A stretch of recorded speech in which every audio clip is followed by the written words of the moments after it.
The SDP stopwatch has started on the Vegas Golden Knights. Okay. I mean, I think I know where everybody's going to put them, but let's just start where things didn't happen for them. Everything looked good for the Vegas Golden Knights until they hit the Montreal Canadiens in the third round.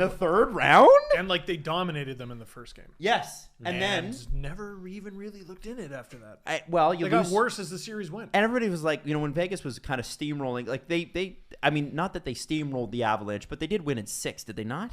I can't remember. 6 or 7, I thought. So nobody thought the loss of Chandler Stevenson would be as big as it was. But as it went through the playoffs, I mean, Montreal basically, rightly or wrongly, they lost the number 1 center for the first 3 teams they played. And of the first 3, Chandler Stevenson objectively was, you would think, the least important. But boy, when you're Vegas deal. And you have no center depth, losing any center depth, it's not great, and that probably causes you to lose a series. I would say not super duper. I watched that series very closely.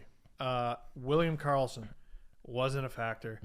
Jonathan Marchessault wasn't a factor. Matt Spezzaretti was less than that.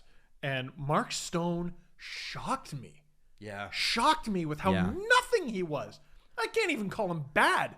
He was just nothing. Yep. It's an interesting way to build a team when you start from the wings and then you build in the defense and then you have your Vezina goalie and your focus is never down the center. Had they just left it alone, they'd have Nick Suzuki right now. Yep. This is why I talk about Seattle doing it the right way, because Vegas's identity stopped being this high-flying, fun Vegas team and just started being, we're very good.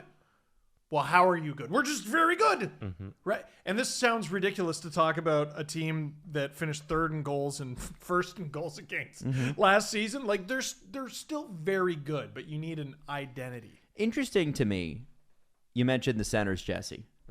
They went out and got Nolan Patrick. Now, as of this recording, there has been a lot said about, Robin Leonard mentioned some stuff about the Philadelphia Flyers, and we're not going to get into that because that's not a season preview stuff. We'll talk about that on the main show. And we don't know a ton about it. We don't really know a ton as of this recording. But Nolan Patrick does give them third-line center depth, and you'd think that if a Chandler Stevenson goes down, a Nolan Patrick-type player can go up. Nolan Patrick's probably a second- or third-line guy. He should. I mean, that's a 2nd overall pick. He could be better. He could. I'm sure that's what they're hoping. And he's sheltered. He's going to play with Janmark, and he's going to play with Dadonov, who's got some serious finish coming in from Ottawa. That's not a bad third line to have. And coming off a pretty not very good year, but Vegas needs scoring, and they're going to put him in a position to do that. And then you look at their defense, and this is where Vegas really shines. Alec Martinez and Alex Pietrangelo to start. Stupid. They shouldn't have been able to keep Martinez. No. The fact that they did, it's ridiculous. McNabb and Theodore. It's just so good. And then Nicholas Hague and Zach Whitecloud. Yeah, Shea Theodore on your second pair is unfair. Yeah. It's unfair. And it's only that way because Pietrangelo's there. I mean, it's just... And remember, they gave up Nate Schmidt, who had a perfectly fine year, making what he was making for a third rounder because they're like, we got Pietrangelo now, we don't care. Is there a point where you worry about distractions with the Vegas Golden Knights? What do you mean? That there's too many times they're in the news for off the ice issues. So the way Fleury left is bad. The fact that Fleury's gone is a big change to their locker room. The fact that Ryan Reeves is gone is huge. It's a big change to their locker room, but also their bench, right? That's the ultimate energy guy. Ultimate energy guy, and you have to know he's on the ice at all times. There's no one in the league like him. So that changes Vegas rather significantly. And who's he replaced by? Dadonov? You know what I mean? Well, and let's compound that with the loss of Alex Tuck, who will be gone for 6 months. Oh. We haven't even talked about him. Yeah, and you know what? I thought he was one of the forwards who looked the best. He was in that easily series. One of the best ones. Easily. I mean, that's a tough loss. Now, he's probably going to be back, hopefully, for the playoffs.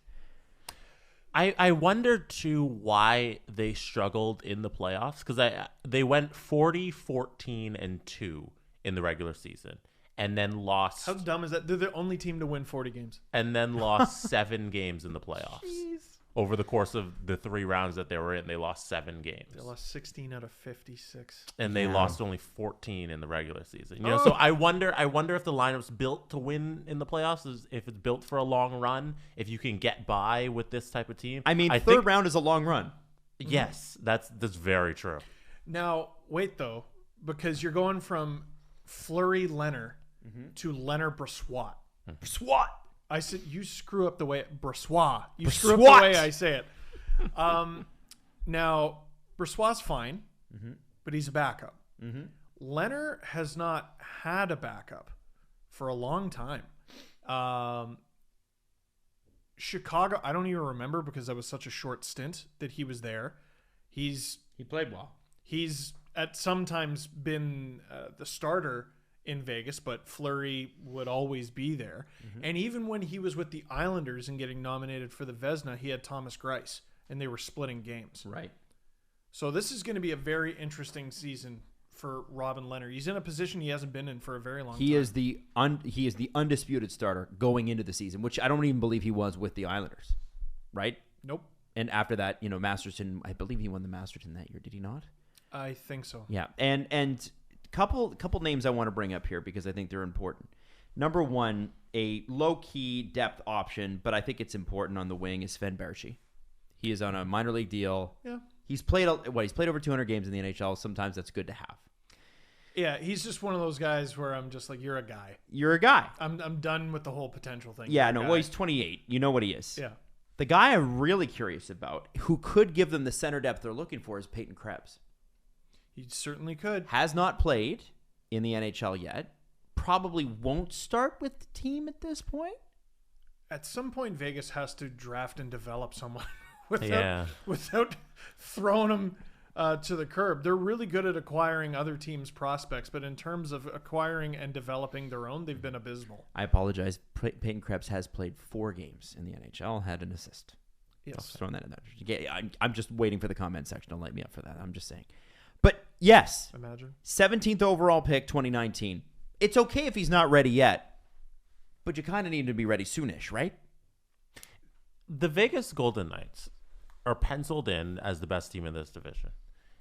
And it seems like whenever you talk about them, you say they have a great defense. And then you can find a bunch of holes in different ways. But they're always going to end up winning the most amount of games in this division. So it confuses me when I talk about them and I see who they are. Yeah. If that makes sense.